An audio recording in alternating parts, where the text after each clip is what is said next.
My name's Irwin and this is one of TCii's Best Business Practice videos. The topic is building accountability among your employees. Having accountable employees is one step away from having a business that runs itself. The benefits of accountability for a CEO are numerous and include reduced stress levels because you know you can count on people, more time to focus on strategically critical tasks or even leisure, maximum productivity from staff working at full performance levels, confident, engaged employees who, by choice, expand their potential to contribute to the enterprise, and trust and respect among team members. However, you can't just ask your workers to be accountable and expect it to happen. So how do you make it happen? Well, here are 7 tips for creating a culture of accountability in your company. Number 1, don't tell your staff what to do and how to do it. As a manager, you're a problem solver.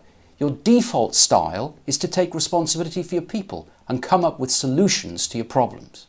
But when you're coaching your staff to be more accountable, you need to overcome the knee-jerk tendency to give them answers or tell them what to do and how to do it. Secondly, give your staff clear goals and a lot of latitude on how to achieve them.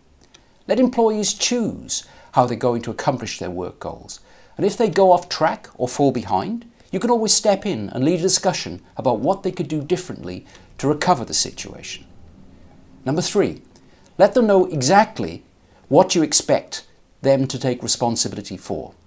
Early on in your working relationship, tell your employees that you expect them to come up with most answers to work-related problems and that you want them to take prime responsibility for work performance, career aspirations and job satisfaction, but that you'll still be there as a support, as a coach and as an advisor. Number 4, ease off your direction as soon as they start to get it right. The amount of direction and support you give an employee around a particular task depends on, firstly, their motivation and self-confidence, and secondly, their competency to do it. Employees may well require your active involvement with new responsibilities, but as soon as they don't, then get out of the way. Number 5, resist solving their problems. Turn it back on them for a solution. When an employee brings you a question or a problem that they should be able to handle and you solve it, everyone feels good and we can all get on with our work, but are you building dependency rather than accountability? Instead, ask them for their ideas. Number 6, ask the questions that focus on their thinking process and not on the details. When an employee comes to you to ask what they want from you, are they seeking a solution, advice, ideas, or perhaps just a sympathetic ear?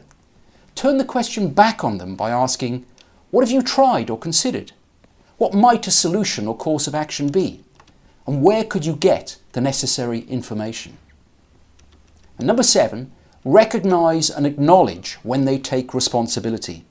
It takes courage for employees to act with accountability. After all, they could fail. So whenever an employee does step up and take responsibility for solving a problem, improving performance or handling an issue, this is precisely the kind of behaviour you want to reinforce and encourage. So to summarise my 7 tips on accountability: don't tell your staff what to do and how to do it. Give them clear goals and let them work out how to achieve them. Let them know you expect them to take responsibility. Ease off your direction as soon as they start to get it right. Resist solving their problems. Let them find their own solutions. Ask questions that focus their thinking on process, not the details. And finally, recognise and acknowledge when they take the responsibility. Now, if you're interested in finding out more about this topic, you can call me, Terry Irwin, on 0207 099 2621 or download our free snapshot on this subject from the TCI website at tcii.co.uk.